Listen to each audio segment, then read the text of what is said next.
Hola, buenas tardes. Mi nombre es Michelle Sandiel y pues quiero agradecer al maestro Álvaro Alarcón que me invitó a participar y sobre todo a presentar el día de hoy a la talentosa poeta y escritora Irma Pineda. Muy buenas tardes, Irma. Bueno, déjenme comentarles un poquito sobre Irma. Ella nació en Juchitán, Oaxaca, en la cultura vinisa. Es profesora de la Universidad Pedagógica Nacional, Unidad 203, y asesora de la Educación y Ciencia y Cultura en la Cámara de Diputados Federal. Sus ensayos han sido publicados por la Universidad de Siena, en Italia, la UNIXMO y la DGCP y el Colegio de Guerrero AC. Es autora de varios libros de poesía bilingüe. Los más recientes son Rojo Deseo y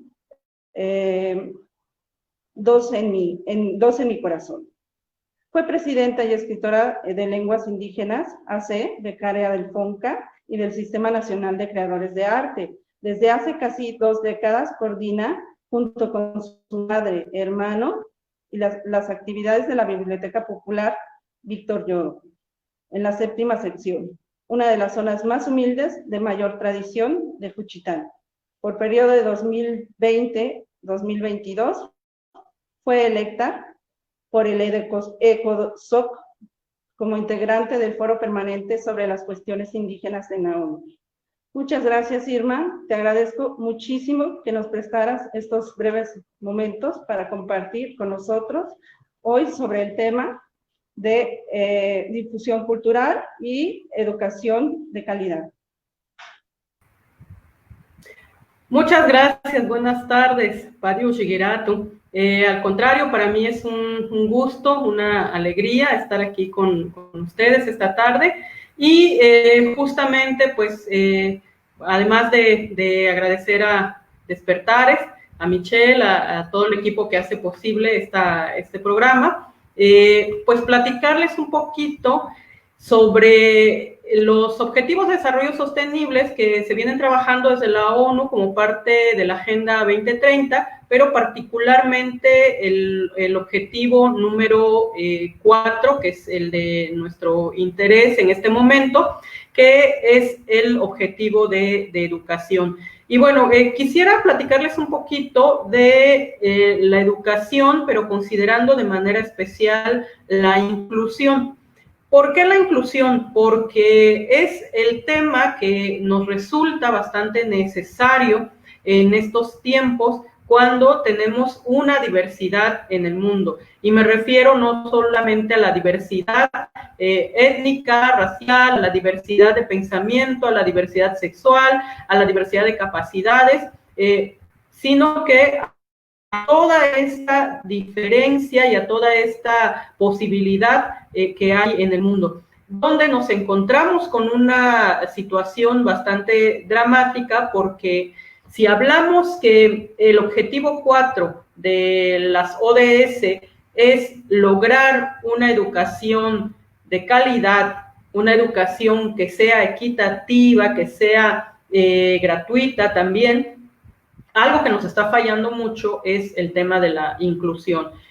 ¿Y por qué tenemos que hablar de inclusión? Pues porque tenemos enfrente otra palabra que es espantosa, que es tremenda, pero que ha estado cobrando bastante importancia en los últimos meses, que se ha vuelto tendencia incluso en las redes, que es el tema del racismo. El racismo y la discriminación. Entonces, cuando hablamos de que necesitamos una educación de inclusión, es justamente porque lo que estamos viendo o lo que hemos visto hasta ahora es una educación que ha sido bastante discriminatoria, bastante racista. Bueno, les confieso que es la primera vez que uso esta plataforma, entonces voy a intentar compartir un archivo, no sé si logré hacerlo, si no, no se preocupen, igual sigo platicando, les sigo contando sobre la cuestión del racismo. A ver,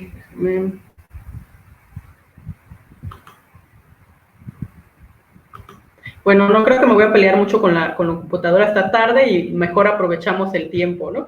Les decía yo que una de las cosas que nos hace necesario hablar de educación inclusiva es el hecho de que tenemos que hablar de racismo, pero también tenemos que aprender a mirar la educación inclusiva como un asunto de seguridad humana. Tenemos que hablar de quitarnos estas ideas discriminatorias, racistas, porque tienen que ver con la seguridad humana. ¿De qué hablamos cuando hablamos de seguridad humana? Bueno, hablamos, según la resolución de la Asamblea General de la ONU, cuando hablamos de seguridad humana, hablamos justamente del derecho de las personas a vivir en libertad, libres de la pobreza y la desesperación, a disponer de iguales oportunidades para disfrutar de todos sus derechos y a desarrollar su potencial humano.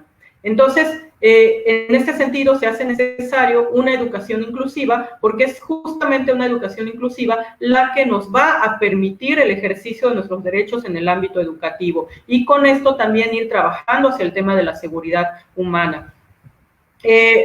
Como les decía, el objetivo 4 de estos 17 objetivos que componen las ODS, pues es justamente el que busca garantizar para el 2030 una educación que sea inclusiva y de calidad, pero basada en el derecho de todas y todos a tener un aprendizaje constante durante toda la vida.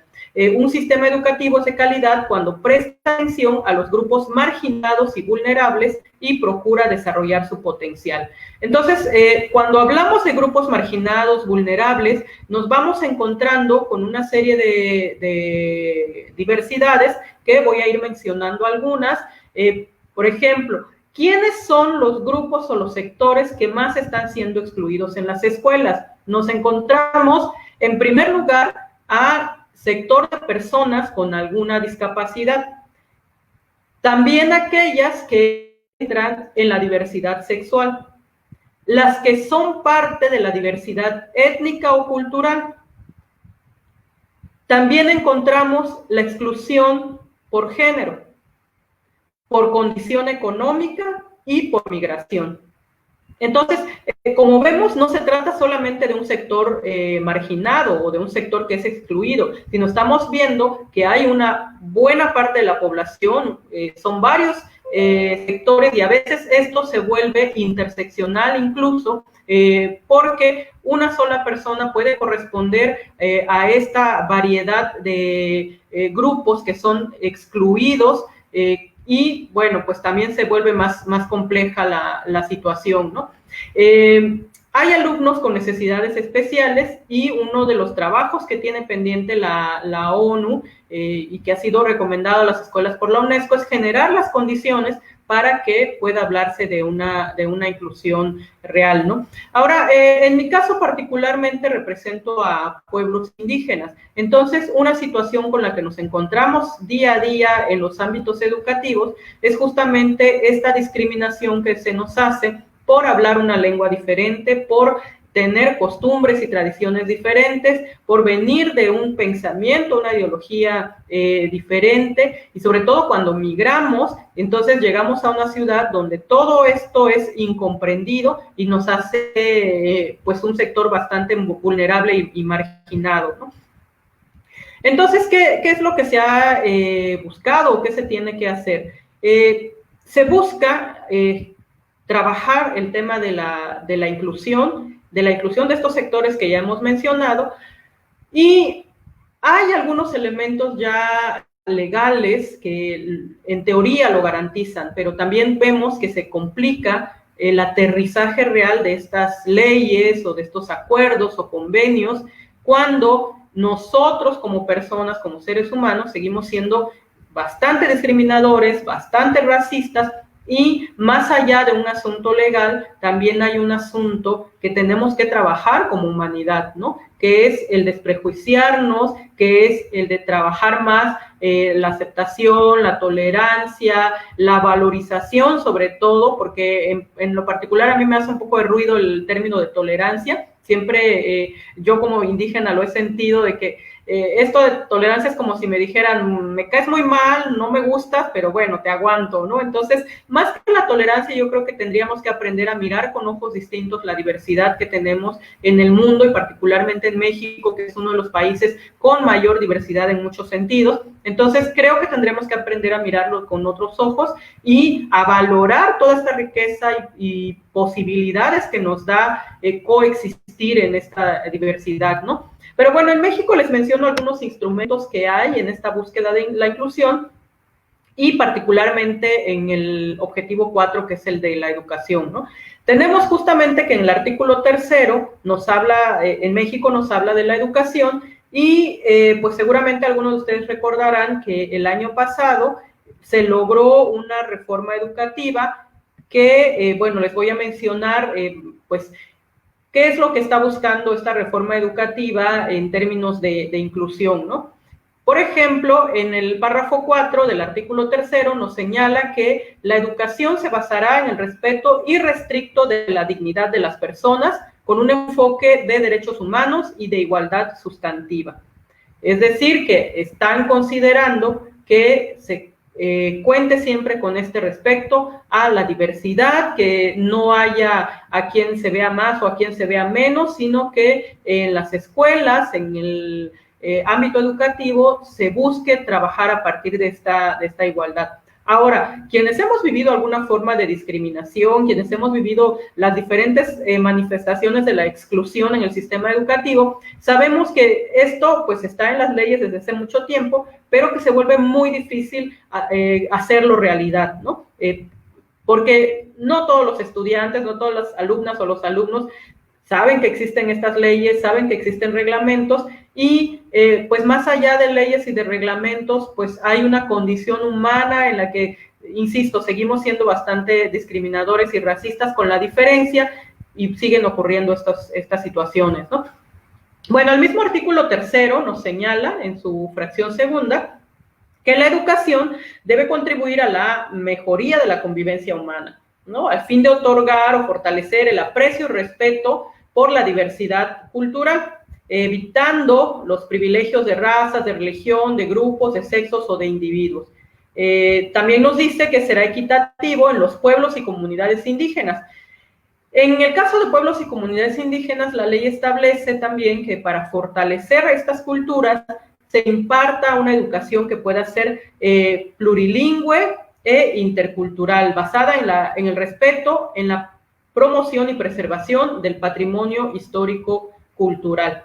Bueno, insisto también en que esto es lo que dice el artículo 3 de la Constitución mexicana en aras de generar un ámbito educativo más equitativo, donde hablemos de igualdad, de respeto, y en ese sentido, pues todavía nos falta mucho que trabajar, ¿no?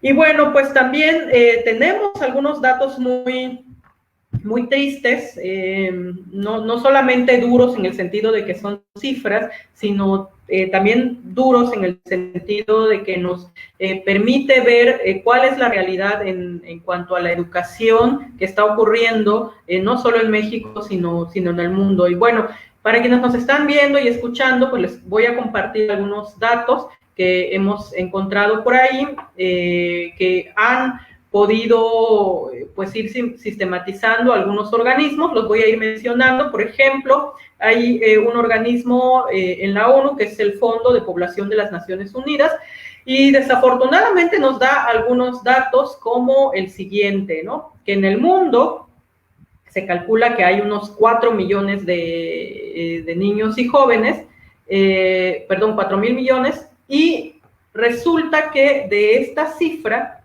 pues 262 millones de niñas, niños y jóvenes no van a la escuela.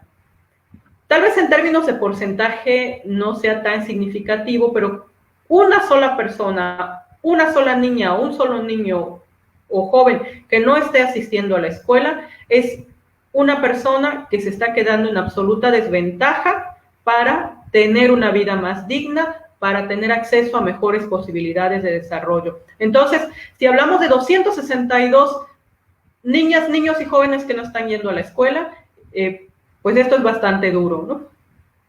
También tenemos, entre las cifras que nos da el Fondo de Población de las Naciones Unidas, que, fíjense, 6 de cada 10 niños no están adquiriendo alfabetización básica y aritmética después de varios años en la escuela. ¿Qué ocurre? Pues tenemos condiciones muy complejas para muchas de estas niñas, para muchos de estos niños, que les dificultan estar de manera constante en la escuela.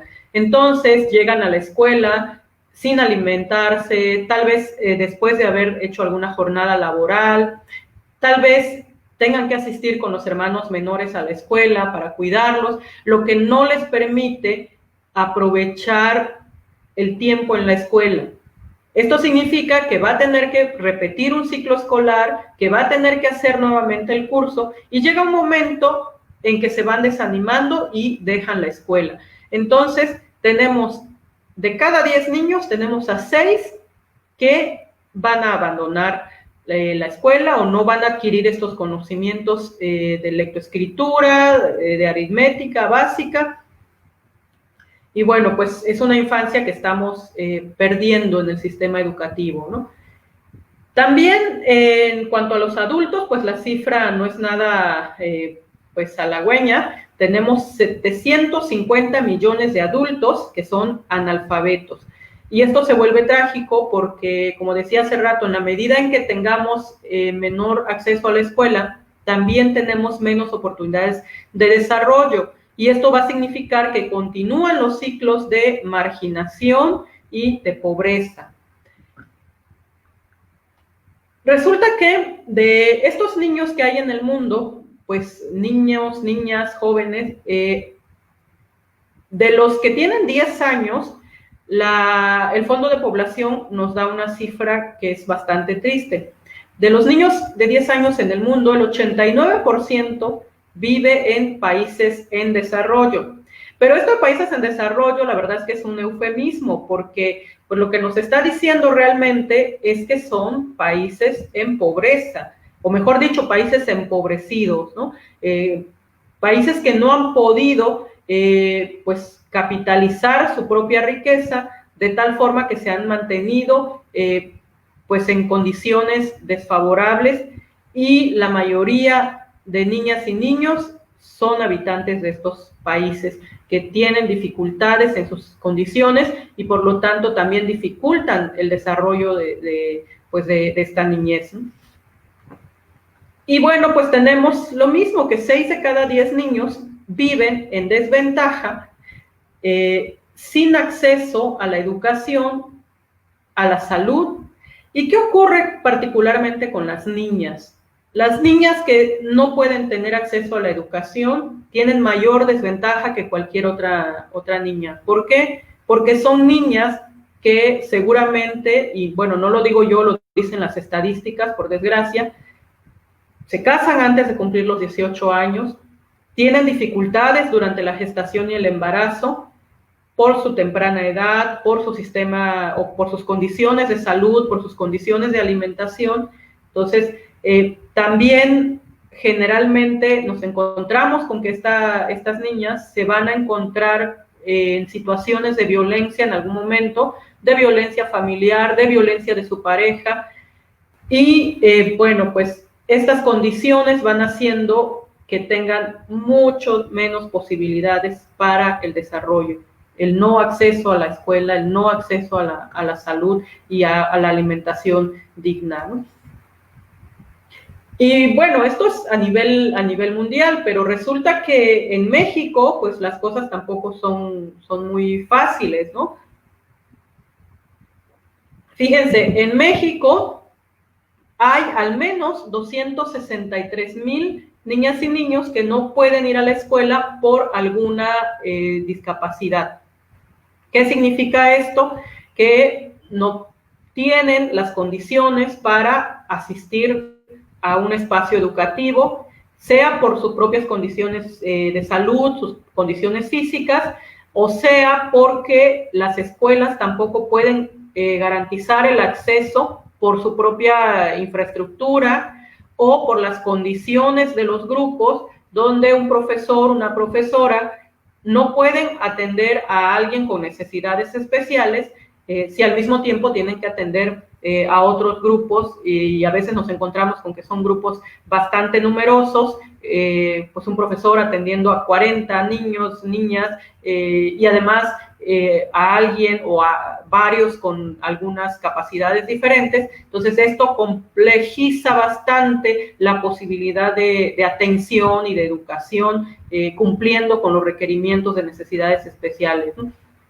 También hay unos 250,000 adolescentes que no van a la escuela porque tienen que insertarse al trabajo, porque son familias muy pobres y pues desde temprana edad, en plena adolescencia, tienen que estar contribuyendo económicamente al hogar y ya no pueden ir a la escuela, ¿no? Lo mismo que, por ejemplo, 260,000 niñas, niños y jóvenes no asisten regularmente a las escuelas porque, pues, tienen condiciones económicas complejas, tienen situaciones familiares de violencia, tienen bastantes condiciones, ¿no? Que vuelven complejo que puedan ir a la escuela.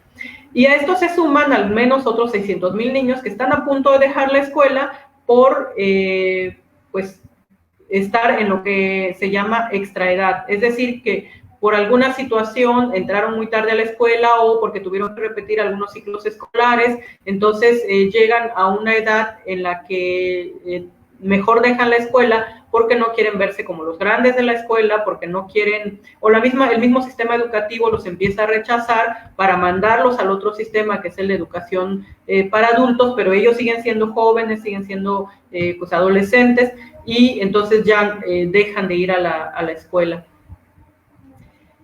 Cuando hablamos del sector de indígenas, de población indígena, tenemos también algunos datos que nos dan Coneval y UNICEF. Por ejemplo, que de la población indígena, las niñas, niños y jóvenes indígenas, 73.2 están en situación de pobreza, 21.8 están en situación de vulnerabilidad y al menos 25% de esta población de niñas, niños y jóvenes indígenas son analfabetas por las condiciones que hemos venido mencionando, ¿no? También el hecho de que 9 de cada 10 hablantes de lenguas indígenas están en zonas, en localidades de alta marginación, con dificultades para acceder a una escuela, y bueno, pues entonces no pueden asistir. Hay algunas propuestas de qué se puede trabajar o cómo se puede trabajar para ir pues generando una educación más inclusiva, ¿no? Generando esta posibilidad de que todos tengamos espacios en el ámbito educativo y en un mediano o largo plazo, la ONU se lo ha fijado como meta para el 2030, podamos hablar de una educación de calidad, una educación inclusiva, una educación que esté respetando esta diversidad de población que hay en el mundo. Y algunas recomendaciones que justamente pues, se han venido planteando son el hecho de que desde las escuelas haya mayor educación para trabajar con personas con alguna necesidad especial.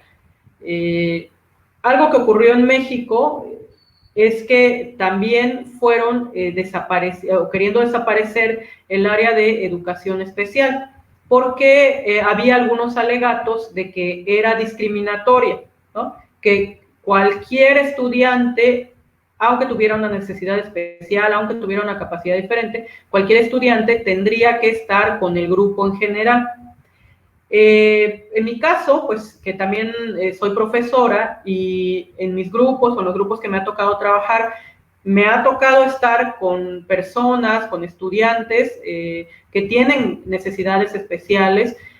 Les comento que es bastante complejo atender las necesidades especiales de 1, 2 o 3 personas que llegan al grupo y resolver todos los conflictos de los demás estudiantes, porque además pues los profesores nos convertimos no solamente en quien llega e imparte una materia o quien llega y dicta un tema, sino que tenemos que trabajar de manera constante y cotidiana con ellos. Entonces, se vuelven nuestra familia, se vuelven nuestros hijos y pues cada uno llega con sus conflictos, con sus problemas, algunos tienen necesidades físicas tal vez, pero otros tienen necesidades emocionales y ahí estamos los profesores intentando resolver todo eso. Entonces, sí se vuelve complejo trabajar toda esta diversidad en un solo grupo.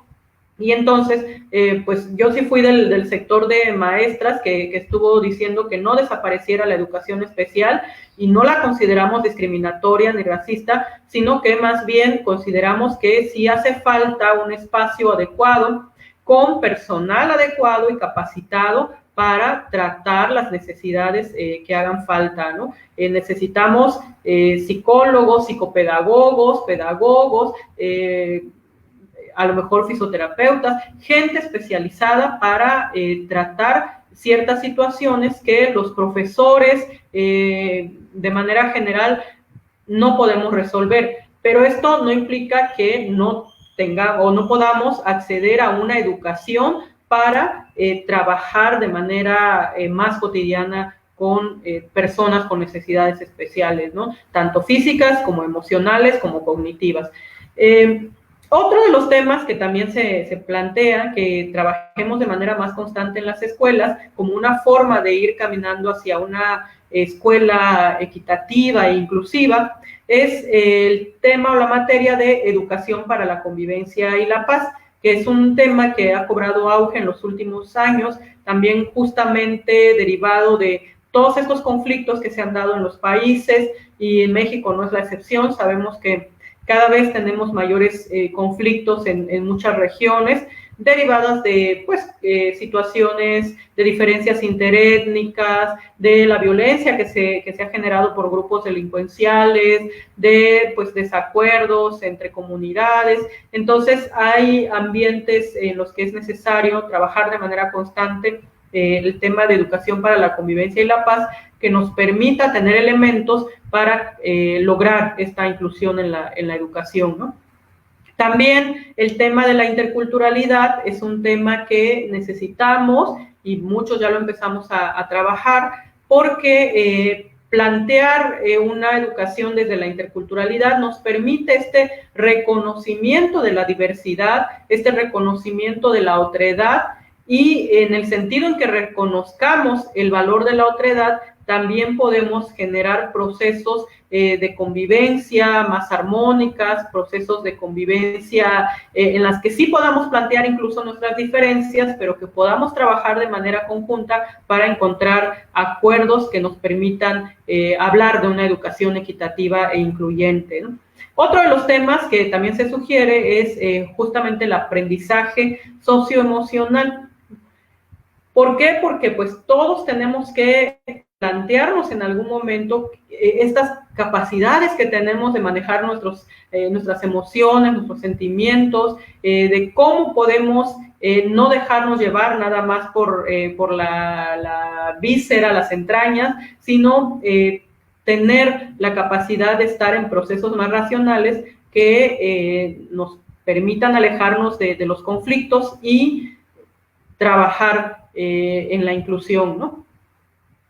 También, finalmente, uno de los temas que se propone con la posibilidad de trabajar para la educación inclusiva es el tema de la resiliencia. ¿Por qué la resiliencia? Porque todas las personas tenemos que trabajar más en el sentido de explorar y explotar esta capacidad que tenemos de reconstituirnos, de recomponernos, de asumir que sí nos pasan todo el tiempo cosas que nos dañan, que nos duelen, que nos lastiman, pero que tenemos que levantarnos de eso, tenemos que reconfigurarnos, tenemos que volver a ser nosotros con la misma fuerza para seguir trabajando, seguir caminando, ¿no? Entonces, estos son algunas ideas de temas que podemos ir trabajando y que algunos profesores ya estamos trabajando para poder hablar de una educación que sea inclusiva, que sea equitativa,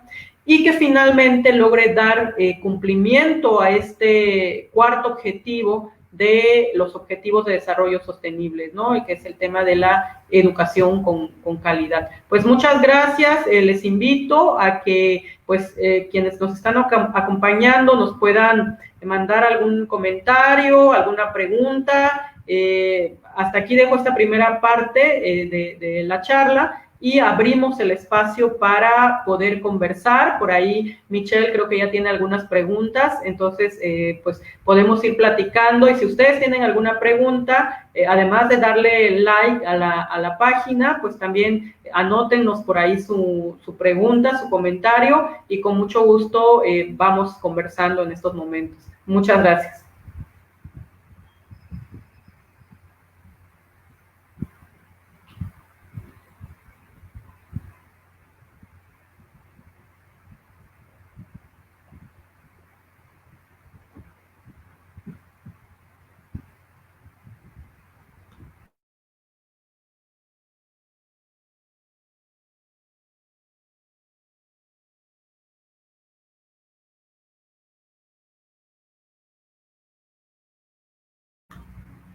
Bueno, parece que ya nos empiezan a mandar por ahí saludos. Tenemos saludos aquí de Álvaro Alarcón, un gusto saludarte, querido Álvaro. Qué bueno que nos estás acompañando por aquí. Mar Soria también, ahí nos manda palmaditas y flores. Muchas gracias, Mar, un saludo.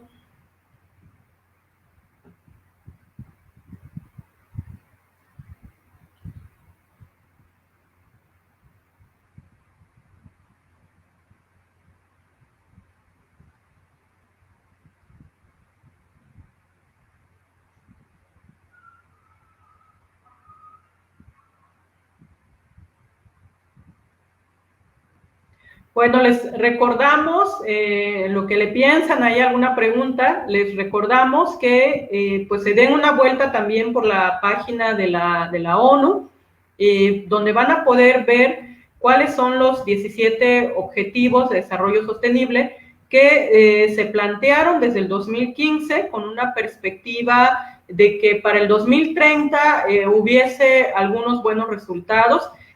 Tocan no solamente el tema de educación, sino que las ODS, como se les abrevia, las ODS pues también buscan generar mejores posibilidades en el mundo en cuanto al medio ambiente, en cuanto a la alimentación, a la seguridad humana, es decir, temas que nos permitan ir caminando hacia la construcción de un mundo mejor. Recordarnos también el cuidado del medio ambiente, porque pues ahora estamos viendo y viviendo los estragos del gran daño que le hemos hecho al ambiente, al mundo, que nos está devolviendo, yo creo que una gran bofetada con estas situaciones que estamos viviendo ahora en estos tiempos, como cuando tenemos una situación tan trágica como lo es la pandemia del COVID-19. Y bueno, pues a esto le sumamos el calentamiento global, le sumamos pues el aumento de la violencia.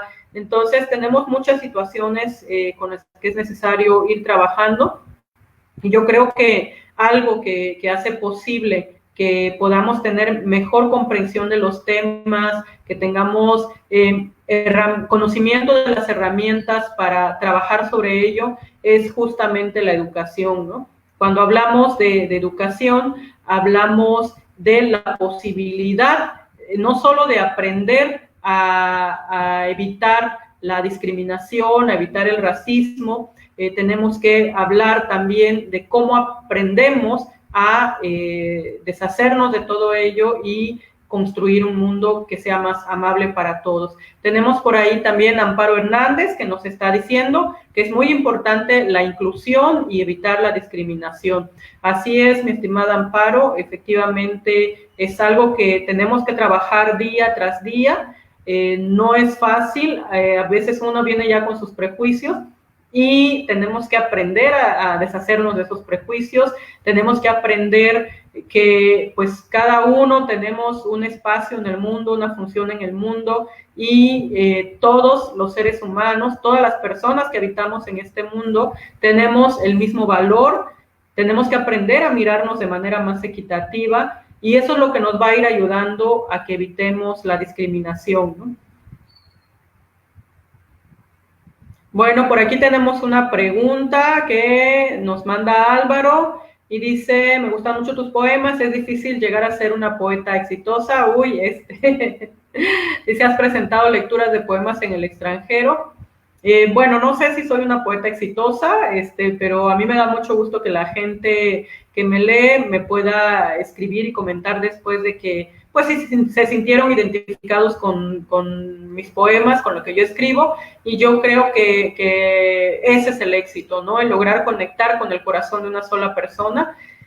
Y bueno, sí he presentado mis poemas en el extranjero, sí, afortunadamente, pues me han invitado a varios países, tanto a dar algunas charlas sobre el tema de educación o de literatura o de educación indígena, y también me han invitado a hacer lecturas y presentaciones poéticas.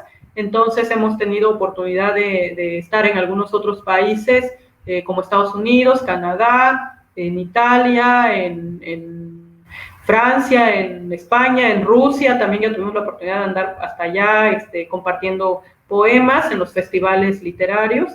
Y bueno, pues siempre es un placer, pues no solamente conocer otros países, sino tener la posibilidad de que otra gente en el extranjero pueda escuchar mis poemas, los trabajos que hacemos. Si se preguntan si me entiende la gente a dónde voy, al extranjero, fíjense que sí, porque generalmente cuando en algún país me invitan, es porque nos piden con anterioridad los poemas para hacer la traducción al idioma al que llegamos, ¿no? Entonces, esto facilita mucho que, aunque yo los lea en mi idioma, que es el dichaza o zapoteco, haya una versión en la lengua del país al que llegamos, y pues eso facilita mucho la comunicación con la gente del lugar. Entonces, pues por ahí hemos andado también haciendo trabajos. Bueno, tenemos igual ahí saludo de Manny Robertson, muchas gracias. Pablo Cordero, Grau, que nos dice: y con la pandemia seguro se reforman los planes, mucho éxito. Muchas gracias, Pablo. Pues sí, desafortunadamente en lo que estaba del año teníamos bastantes planes para seguir trabajando, para viajar y presentar algunas charlas o lecturas, y desafortunadamente esta situación pues nos vino a interrumpir algunos, pues no algunos, más bien a interrumpir todos los eventos programados, pero al mismo tiempo pues nos está dando grandes lecciones, y yo creo que una de ellas es aprender a ser más amables con el mundo, generar menos contaminación, menos basura, ser menos agresivos con el medio ambiente. También nos enseña que pues tenemos un montón de cosas que no nos son tan necesarias, y que podemos vivir con menos, que podemos generar que este mundo sea menos explotado si demandamos menos cosas. Entonces, bueno, creo que han sido muchas lecciones importantes en estos días.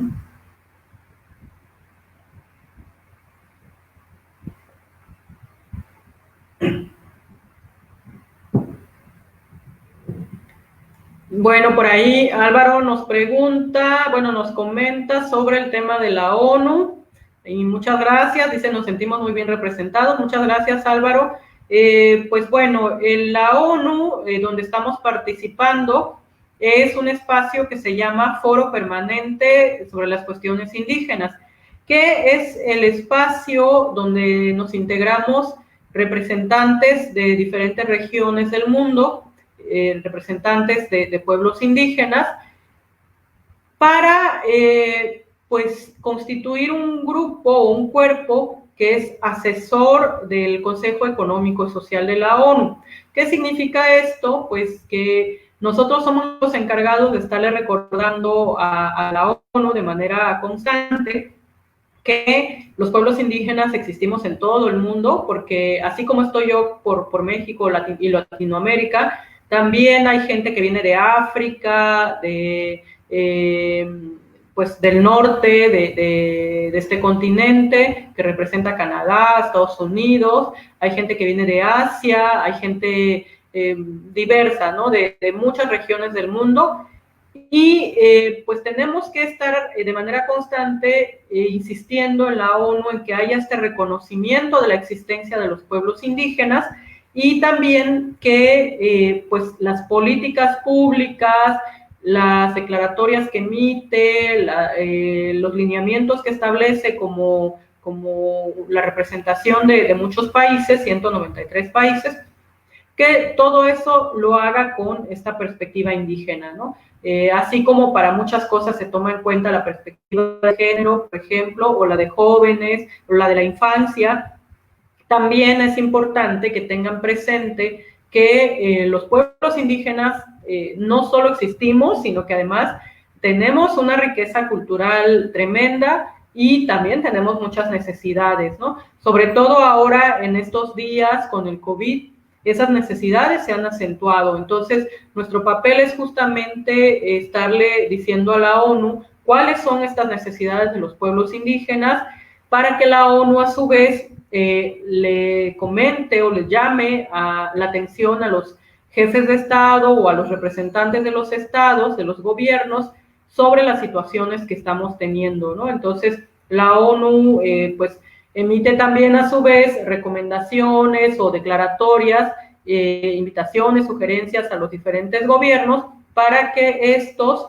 puedan establecer sus políticas públicas o diseñar líneas de trabajo encaminadas al fortalecimiento de las culturas indígenas, de los pueblos indígenas, o encaminadas a resolver las necesidades que estas poblaciones tengan, ¿no? en sus espacios, ya sean los espacios originales, en territorios originales, o en sus espacios de migración, porque recordemos también que buena parte de la población indígena migra, y migra no solo por gusto, migra por necesidad, porque tienen que salir a buscar trabajo en otro lado, porque en sus territorios ya no pueden estar, ya que han sido desplazados por situaciones de conflictos políticos, por la delincuencia, por la llegada de los megaproyectos, estos proyectos extractivistas que empiezan a correrlos de sus territorios porque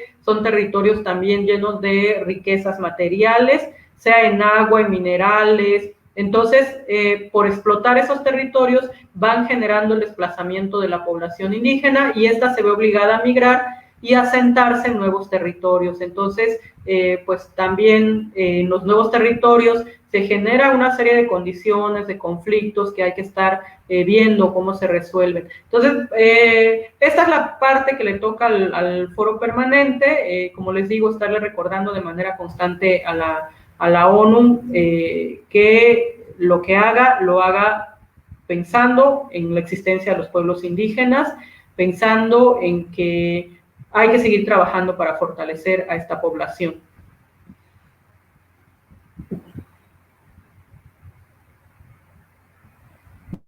Selene López Arellano, un saludo, nos hace un comentario y dice que tenemos mucho todavía por aprender, esperemos que esta pandemia saque lo mejor de todos y aprendamos de todo esto. Justamente, ¿no? Lo que venimos comentando, que esta sea una oportunidad para reflexionar, para valorar lo que tenemos y reflexionar sobre qué podemos hacer, cómo podemos caminar mejor, qué podemos construir, aportar para tener realmente un mundo más cuidado, un mundo que sea más amable con todos, porque lo tratemos bien y no como ahora que creo que nos está desquitando de nosotros con ganas este año, ¿no?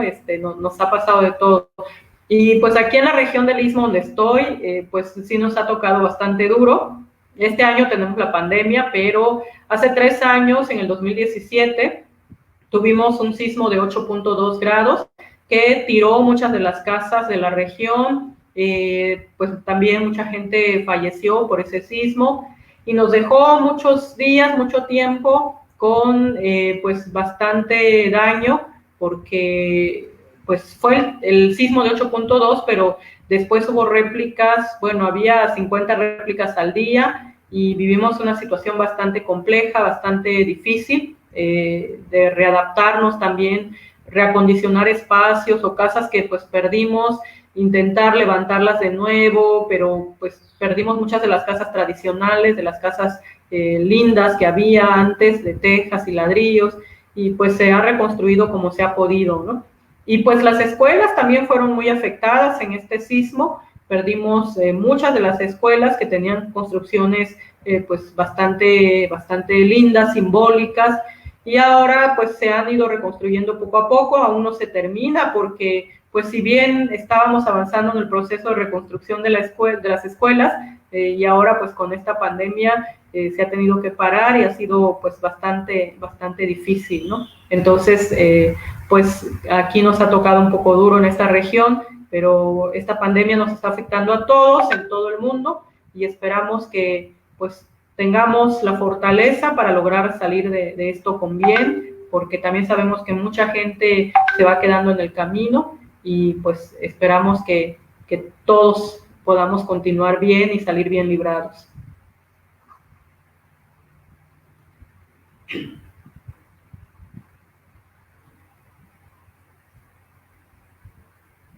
Tenemos otras preguntas. Nos dicen si con la pandemia, si alcancemos los objetivos de desarrollo sostenible al 2030 o se va a retrasar el cumplimiento. Híjoles, bueno, yo creo que definitivamente sí se van a retrasar varias cosas. De por sí que no era muy optimista el panorama porque, pues, los objetivos se plantearon, como decía, desde el 2015. Ya estamos en el 2020 y realmente ha habido muy poco avance en términos generales. Y, pues, en 10 años más no creo que se logre revertir todo el daño que le hemos hecho al planeta y que nos hemos hecho a nosotros como humanidad. Entonces, esta pandemia pues retrasa mucho más el cumplimiento de estos objetivos. Claro que en el 2030 se van a tener que hacer pues las evaluaciones, ¿no? De qué ha ocurrido en esos 15 años de trabajo, pero definitivamente no creo que se logre dar cumplimiento cabal a los objetivos. Sí habrá algunos avances, eso es innegable, pero será muy complejo estar aterrizando realmente en los objetivos planteados como tales, ¿no? Solo habrá avances, pero la pandemia más la dificultad en general que hemos tenido en el mundo por diversas situaciones, las económicas, las políticas, insisto, el aumento de la violencia nos está afectando bastante en muchos sentidos, porque pues está generando que haya cierre de escuelas en zonas, en México, por ejemplo, en zonas donde se ha incrementado la violencia, pues las mamás, los papás ya no quieren mandar a los hijos a la escuela, hay zonas donde los maestros ya no quieren llegar por el riesgo que corren, las niñas y los niños no quieren ir a la escuela o no pueden ir a la escuela por el nivel de violencia. Entonces, esto también va afectando bastante en el sistema educativo y en el cumplimiento de los objetivos, ¿no? Porque pues se retrasan procesos, se dificultan, y bueno, pues veremos cuánto avance hay para el 2030, ojalá sea lo máximo que posible. Yo creo que quedarán muchas cosas pendientes todavía.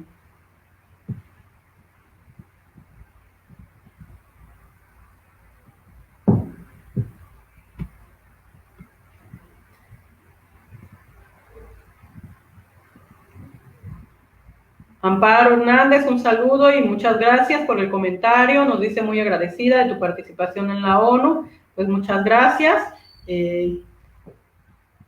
Pues ahí estamos tratando de dar lo mejor, aunque ha sido también complicado, porque, por ejemplo, este año no se pudo realizar la reunión ordinaria que se hace cada año y que estaba programada para hacerse en el mes de abril.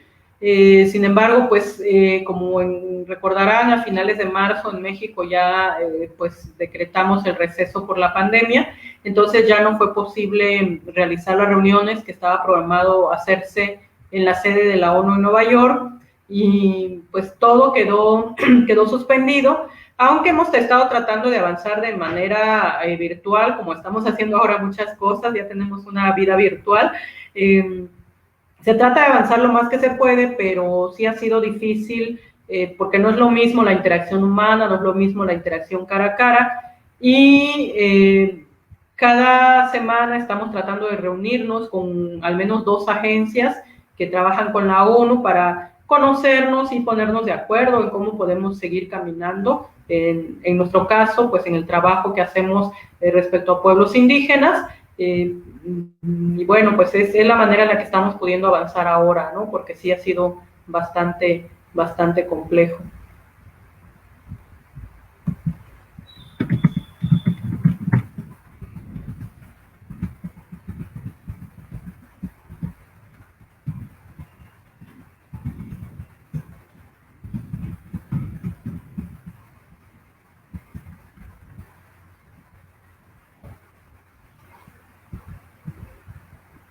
Pues agradecemos mucho los comentarios, agradecemos mucho los saludos que han mandado.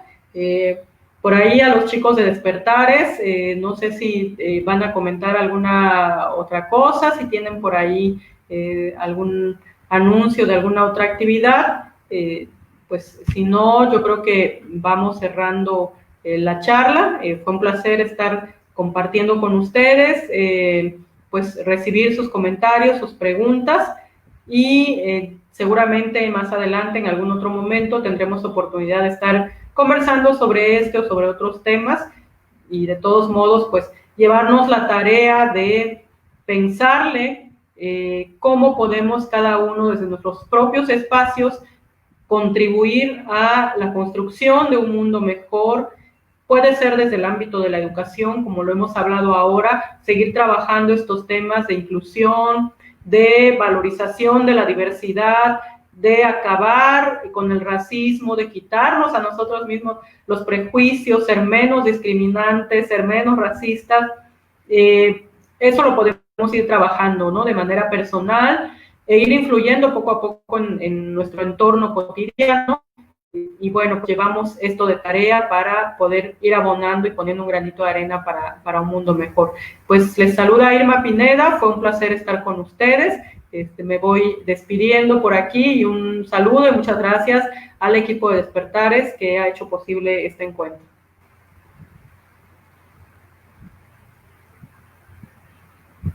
Irma, pues te agradezco muchísimo que hayas tomado este tiempo para conversar con nosotros. Agradezco al equipo de Despertares y nuevamente gracias a todos por escucharnos.